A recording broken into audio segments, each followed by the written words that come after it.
Hello everyone, जय माँ काली। केतु की सीरीज में आप लोगों का बहुत बहुत स्वागत है।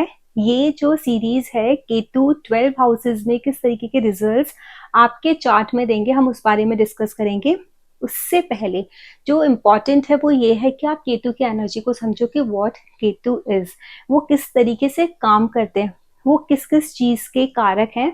तो ये सारी चीजें मैं हर सीरीज में ना हर हाउस के लिए रिपीट नहीं करूंगी। मैंने already Ketu in first house एक जो वीडियो है उसके स्टार्टिंग में बनाया है।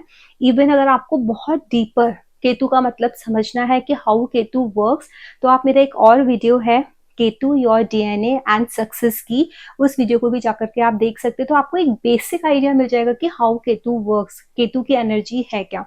अब इस वीडियो में हम लोग बात करेंगे केतु सेकंड हाउस में अगर आपके चार्ट में है तो किस तरीके के रिजल्ट्स देंगे। बट उससे पहले अगर आप लोगों ने मेरे चैनल को सब्सक्राइब नहीं किया है तो इसको सब्सक्राइब कर लें, नोटिफिकेशन की बेल को भी प्रेस कर दें, जिससे वीडियो डालते ही आपके पास इंफॉर्मेशन आ जाए। तो स्टार्ट करते हैं हम आज का वीडियो।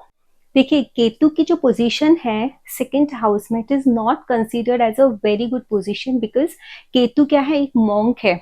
अब एक मॉन्क को, एक साधु को, एक सन्यासी को, एक सेंट को पैसे की क्या जरूरत, या कुटुंब की क्या जरूरत। वो लोग तो वैसे भी कुटुंब छोड़ के चले जाते हैं हिमालय पर, या फिर अज्ञातवास में चले जाते हैं जहां उनको कोई डिस्टर्ब ना कर सके, जहां उनका कोई जो एक एड्रेस होता है या फिर उनका कोई एक जो नाम होता है वो किसी के सामने ना आ सके। आपने देखा होगा बहुत सारे साधु सन्यासी अपने नाम को भी छोड़ देते हैं, वो अपने नाम के साथ भी वे नहीं चाहते हैं। तो वो केतु उसी तरीके से काम करता है सेकंड हाउस में। अब केतु की जो एक हैबिट है, बाइंडिंग भी है। हम लोग सिर्फ एक डिटैचमेंट की बात करते हैं कि केतु कट है, डिटैच करता है, बट केतु एक धागा भी, एक तार भी है। हमारे जो ये बाल है ना, एक बाल एकदम पतला केतु है। केतु ब्रिज है, एक जगह से दूसरी जगह को जो कनेक्ट करता है वो ब्रिज है। इस दुनिया से हमको उस दुनिया में जो कनेक्ट करेगा, दैट इज केतु। सीढ़ियां इसीलिए रिप्रेजेंटेड बाय केतु, क्योंकि सीढ़ी नीचे से हमको ऊपर लेके जाती है, या ऊपर से नीचे जो भी आपका है कनेक्टिविटी दिखाते हैं ना दो जगह की। तो केतु बाइंडिंग भी है, कनेक्टिविटी भी है। अब होता क्या है कि केतु जिस हाउस में भी बैठते हैं, इंसान को उस हाउस से बहुत ज्यादा ऑब्सेशन होता है, उस हाउस के प्रति बहुत ज्यादा प्यार होता है। रीजन क्या है, पास्ट लाइफ में आप उस पर्टिकुलर हाउस को लेकर ही काम कर रहे थे, उन पर्टिकुलर कारक तत्वों पर ही काम कर रहे थे। दैट्स द रीजन आपको इस लाइफ में केतु उस हाउस में मिला है, क्योंकि आप अपने वो कर्मास कंप्लीट नहीं कर पाए, आपके वो पेंडिंग कर्मास हैं। इसके लिए सीरीज का नाम है केतु और आपका पेंडिंग कर्मा। आपका पेंडिंग कर्मा क्या है, तो पास्ट लाइफ में आप क्या कर रहे थे। पास्ट लाइफ में you might be working on your speech, you might be working for your family, कि अपनी फैमिली को मुझे ये भी देना है, वो भी देना है, वो भी देना है। अपने फाइनेंसिस पर काम कर रहे थे, अपनी जो फाइनेंशियल जो एक फाउंडेशन होती है उसको स्ट्रांग बनाने की कोशिश कर रहे थे, अपने परिवार को संस्कार देने की कोशिश कर रहे थे, बिकॉज सेकेंड हाउस आपके संस्कारों का भी है। केतु जड़ें हैं, तो किस तरीके की आपके परिवार की जड़ें होनी चाहिए, आप उस पर भी काम कर रहे थे। आपकी हो सकता है आप अपने पास्ट लाइफ में, क्योंकि सेकेंड हाउस आपके स्पीच का हाउस है, तो पास्ट लाइफ में आप इस टाइप की भी कुछ जैसे बोलते हैं ना, बहुत सारे लोग भागवत पढ़ते हैं, रामायण करते हैं, ठीक है, तो इस तरीके के कुछ प्रवचन देते हो, या फिर कोई स्पिरिचुअल टॉक्स में हो, या फिर कोई स्पिरिचुअल स्पीचेस डिलीवर करते हो पब्लिक को इन्फ्लुएंस करने के लिए, उनको समझाने के लिए, उनको ज्ञान देने के लिए। तो हो सकता है इस तरीके की किसी एक्टिविटी में आप इन्वॉल्व हो।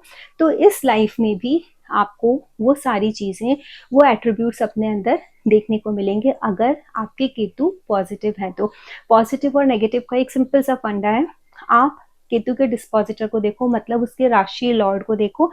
केतु जिस राशि में बैठे हुए हैं उस राशि का क्या हाल है आपकी कुंडली में, वो अच्छे ग्रहों के साथ बैठी हुई है, मैलेफिक के साथ बैठी हुई है, किस भाव में बैठी हुई है, केतु के ऊपर किस चीज की दृष्टि आ रही है, that is a totally different thing. But फिर भी हम लोग एक मोटा मोटा समझने की कोशिश करेंगे। सेकेंड हाउस में जब केतु होता है तो इंसान अपने परिवार के प्रति बहुत ज्यादा लगाव रखता है, लेकिन प्रॉब्लम क्या होती है, वो परिवार से डिटैच हो जाता है, या फिर परिवार वाले उसको खुद से डिटैच कर देते हैं। इस इंसान को बोलना कुछ होता है, लेकिन लोग उनकी बातों का गलत मतलब समझ लेते हैं। सेकंड हाउस में केतु होता है, second house is the house of your food also. आपकी फूड की हैबिट भी ऐसा हो सकता है कि केतु श्रिंक करता है, तो हो सकता है आप कम खाना खाते हो, कम खाना खाने वाले हो सकते हैं ये लोग। आप बोलते भी हो सकता है कम हो। अब एक चीज और समझना है यहाँ पर, केतु एक्सट्रीम एनर्जी है, आइदर बहुत कम या फिर बहुत ज्यादा, मीडियम कुछ है ही नहीं केतु के लिए। तो अगर हो सकता है आप बहुत कम खाते होगे, या फिर केतु है तो आप फूड हैबिट्स आपकी बहुत ज्यादा डिफरेंट होंगी, बहुत अलग टाइप का एक जो फूड होता होगा, जो नॉर्मली आपकी जो एक फैमिली है, आप लोग ऑर्डर कर रहे हो, सब लोग साथ में बैठे हो, तो आपकी एक फूड हैबिट अलग होगी, आपको एक अलग टेस्ट का, एक अलग टाइप का फूड पसंद आता होगा अगर आपके सेकंड हाउस में केतु है। इवन आप लोगों का जो मनी मैटर है, मनी को अरेंज करने का, मैनेज करने का जो तरीका है, वो भी बहुत डिफरेंट होगा। आप लोगों को एक चीज का बहुत ज्यादा ध्यान रखना पड़ेगा। देखो, आपका केतु है सेकंड हाउस में और फिर राहु आ जाता है आपका एट्थ हाउस में। अब जब राहु एट्थ हाउस में आएंगे तो वो क्या करेंगे, क्योंकि एट्थ हाउस अनअर्न्ड वेल्थ का है, आपने जो पैसा कमाया नहीं है, जो आपको स्टॉक मार्केट से पैसा मिल जाता है, जो थर्ड पार्टी का जो एक सोर्स होता है, हमारा जो कमीशन वाली इनकम होती है वो होता है, हमको हमारा जो एंसेस्टर्स का पैसा है वो मिल जाता है, तो उस तरीके का पैसा होता है। और राहु कैसे हैं, राहु एट्थ हाउस में बैठ के आपके दिमाग को उसी तरीके से चलाएंगे कि आप अनअर्न्ड वेल्थ को एक्यूमुलेट करने के चांसेस आपकी लाइफ में बहुत ज्यादा आपको मिलेंगे भी, और आपकी चाहत भी रहेगी कि क्विक मनी में बना लूं। ऐसे में इंसान गलत तरीके से पैसा कमाने के लिए भी ड्रैग हो सकता है। अगेन, आपको केतु का डिस्पोजिटर वो चीज बता देते हैं।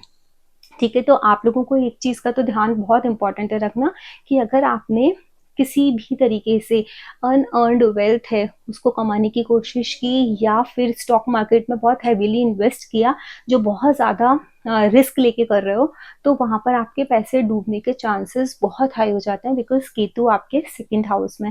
देखो, केतु आपको, जैसे मैंने बताया, एक्सट्रीम एनर्जी है, या तो बहुत दे देंगे या बिल्कुल एकदम आपका अकाउंट खाली कर देंगे। तो you have to be very very balanced, you have to understand the energy of your Ketu. अगर आपके केतु पॉजिटिव डायरेक्शन में काम कर रहा है, मतलब आपकी स्पीच देख लो, अगर आप इस तरीके के व्यंगात्मक बातें नहीं करते हो लोगों से, आपकी स्पीच में एक स्पिरिचुअल एक टच होता है, या हमेशा अच्छी अच्छी बातें, पूजा पाठ की, कर्मों की, भावों की, किस तरीके से यूनिवर्स काम करता है, उस तरीके की बातों में आपको इंटरेस्ट आता है, या आप इस तरीके की बातें करते हो, your Ketu is working perfectly fine. अगर आपका अपने परिवार की तरफ से जुड़ाव है, हालांकि आप हो सकता है अपने परिवार से बहुत दूर रहते हो, लेकिन फिर भी आप अपने परिवार से जुड़े हुए हो, कांटेक्ट में रहते हो, बात करते हो, रिलेशंस अच्छे हैं, it means your Ketu is working fine. Even अगर आपकी खाने की आदत कम है, कम खाना खाते हो, तो भी आपके केतु अच्छे से काम कर रहा है। अब इस चीज के लिए ना, जैसे आप लोगों का केतु यहाँ पे, what is your pending Karma? Your pending Karma is, आपको सबसे पहले अपने कुटुंब का ध्यान रखना है। हो सकता है अगर केतु अच्छे से काम नहीं कर रहा है तो आपके पेरेंट्स का झगड़ा आपके चाचा से, आपके ताया जी से, आपके बड़े पापा से, आपके चाचा से, किसी से भी हुआ होगा, या घर वालों के किसी भी फैमिली मेंबर से हुआ होगा, लेकिन you are the one who has to patch up, who has to clear all those things, क्योंकि वो आपका कर्मा है। If you want to make your Ketu perfect, you have to connect your roots with your kutumb. जिस परिवार में आप पैदा हुए हो उस परिवार के साथ आपको जुड़ना है। इवन जो केतु है उनको बहुत क्लोजली कनेक्ट किया गया है गणपति से। तो अगर, और सेकंड हाउस को होता है स्पीच का हाउस, अगर आप मंत्र जोर जोर से बोल के चेंट करते हो, जोर से बोलो, धीरे बोलो, जैसे भी बोलो, but chanting is very important of मंत्र। गणपति के मंत्र की चेंटिंग बहुत इंपॉर्टेंट है। अगर आपको फाइनेंशियल क्राइसिस आ रहे हैं, तो अगर आप नॉनवेज खाते हो तो स्टॉप हैविंग नॉनवेज।